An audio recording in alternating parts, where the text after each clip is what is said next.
Bonjour à tous et bienvenue dans l'émission Get to Grow, l'émission qui vous tire vers le haut. Je suis Mouna, sophrologue et passionnée de développement personnel. Je vous retrouve tous les dimanches à 17h pour développer notre tranquillité intérieure.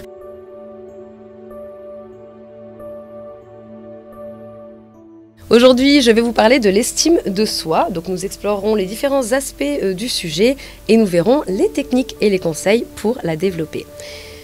L'estime de soi est un sujet assez vaste, mais une chose est sûre, elle implique toujours l'amour de soi et une vision personnelle positive. Donc une estime de soi trop basse ou trop élevée peut causer des problèmes dans nos relations avec nous-mêmes, mais également avec les autres. Heureusement, rien n'est irréversible, il existe des moyens pour travailler sur notre estime de soi, pour la renforcer et pour la protéger. Donc pour beaucoup d'entre nous, ça reste un concept souvent mal compris. Bien que l'estime de soi et la confiance en soi soient étroitement liées, elles se distinguent par leur nature et leur impact sur notre bien-être. Quand on parle d'estime de soi, on a souvent tendance à la confondre avec la confiance en soi, et pour cause, ce sont les fondations de notre bien-être émotionnel et de notre capacité à agir. Donc l'estime de soi est la base sur laquelle repose notre identité. Elle englobe nos pensées, nos émotions et nos évaluations personnelles. Une estime de soi saine implique de l'amour-propre, de la reconnaissance de nos qualités et la capacité à accepter nos imperfections. Elle nous permet de nous aimer et de nous respecter indépendamment du jugement extérieur et inconditionnellement. D'un autre côté, la confiance en soi est la conviction que nous avons les compétences, la capacité et la résilience nécessaires pour faire face aux difficultés de la vie. Elle se manifeste par notre comportement, notre prise de décision et notre capacité à persévérer. C'est la confiance en soi qui nous pousse à sortir de notre zone de confort, à poursuivre nos objectifs et à croire en notre potentiel. L'un sans l'autre est comme un bateau sans gouvernail. L'estime de soi sans confiance peut conduire à l'inaction et la confiance en soi sans estime de soi peut mener à l'arrogance ou à l'insécurité. Donc il est clair que l'estime de soi est au cœur de notre relation avec nous-mêmes, mais que signifie réellement l'estime de soi? Donc c'est le regard que nous portons sur nous, c'est une évaluation personnelle de notre identité, de nos actions et de notre harmonie intérieure. Mais cette évaluation ne se limite pas à cette seule dimension, elle se divise en deux composantes clés. La première est notre identité. C'est la somme de notre histoire, de nos origines, de nos réussites et de nos échecs. Elle est façonnée par notre éducation, nos valeurs, nos croyances et notre parcours de vie. La deuxième composante, ce sont nos actes. Nos actions dans la vie sont-elles en accord avec nos désirs et nos aspirations profondes? Ou y a-t-il un écart significatif entre ce que nous sommes et ce que nous aimerions être? Idéalement, elle devrait être une expression équilibrée et positive de notre état intérieur. Donc ça signifie qu'on devrait avoir une perception réaliste de nous-mêmes, ni trop positive, ni trop négative.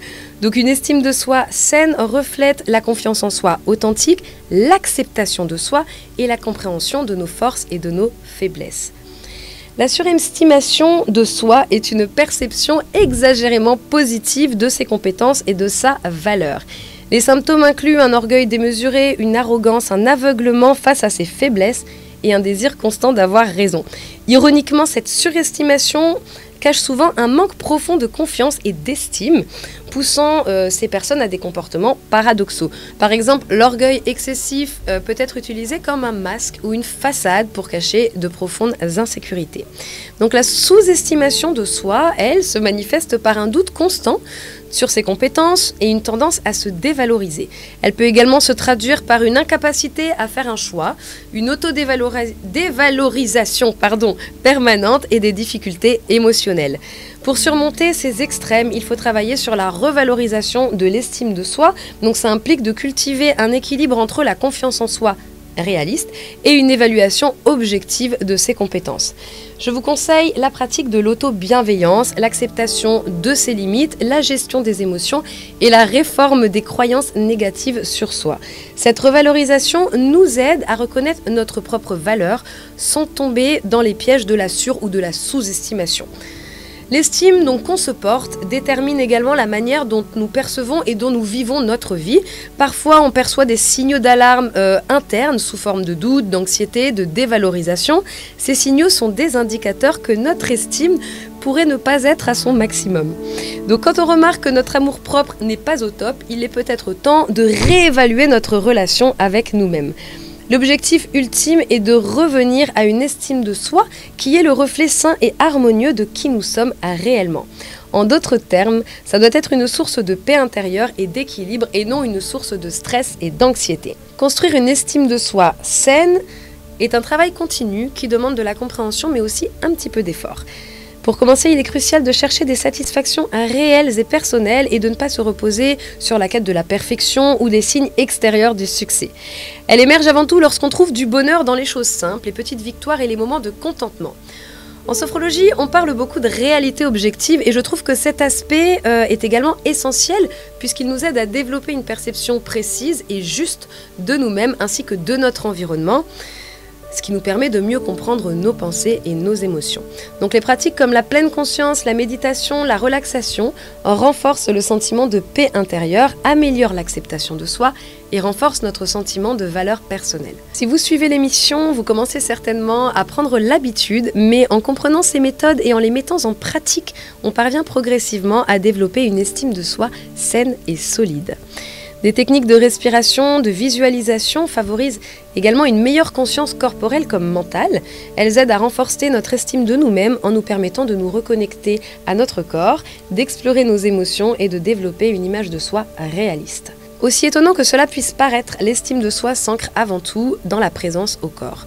Cette reconnexion permet de développer une conscience profonde de son corps dans l'ici et maintenant. Elle permet d'apprendre à mieux sentir son corps, parfois même à se réconcilier avec lui quand il ne s'agira pas simplement de le découvrir, vécu de l'intérieur et d'en apprécier la présence. Pour cela, je vous propose une technique de respiration basée sur la présence au corps pour vous permettre de rétablir du lien et entamer le processus de développement d'estime de soi. Cette méthode consiste à utiliser la visualisation d'une lumière pour parvenir à détendre son corps partie par partie. La respiration avec l'évocation d'un rayon agréable et bienfaisant qui se propage dans le corps de haut en bas.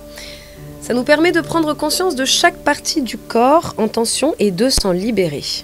Donc les étapes de la technique comprennent une relaxation du corps, la respiration profonde et la visualisation d'une lumière bienfaisante qui participe au processus de relâchement. Cette séance nous aide à développer une conscience plus profonde de nous, de notre corps, de le ressentir de manière positive et bien sûr de recréer du lien. Cette technique est une ressource précieuse pour renforcer votre estime en vous reconnectant à votre intérieur dans un moment de bien-être. Donc pour cela, il vous faudra trouver un endroit calme et veiller à ne pas être dérangé ou interrompu.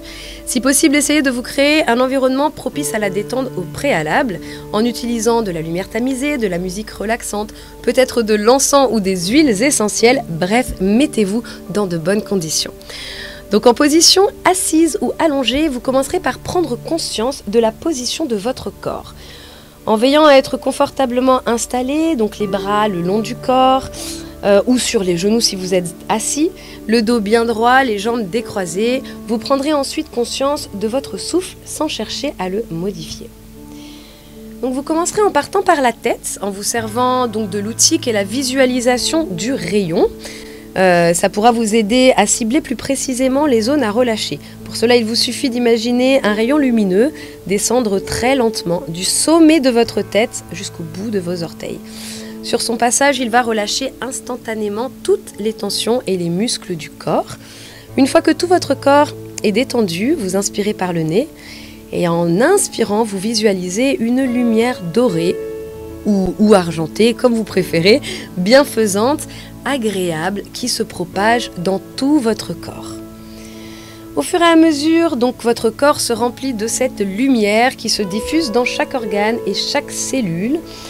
En répandant, donc selon ce que vous avez besoin, de la douceur, de l'amour, ou ce qui est en lien avec ce dont vous avez besoin sur le moment. Il faudra bien sûr adapter cela à vous en utilisant les termes qui vous conviennent et qui vous touchent le plus. Pour les plus audacieux d'entre vous, vous pouvez également ajouter des paroles réconfortantes, des mots doux que vous pouvez vous adresser à vous-même.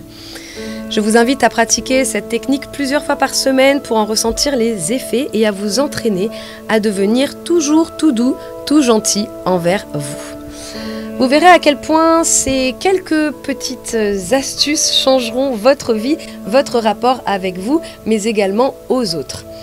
Notre épisode d'aujourd'hui touche à sa fin. Merci beaucoup pour votre présence et pour votre attention. J'ai hâte de vous retrouver la semaine prochaine, même jour, même heure. En attendant, essayez cette technique et dites-moi ce que vous en avez pensé. Je vous laisse, prenez soin de vous.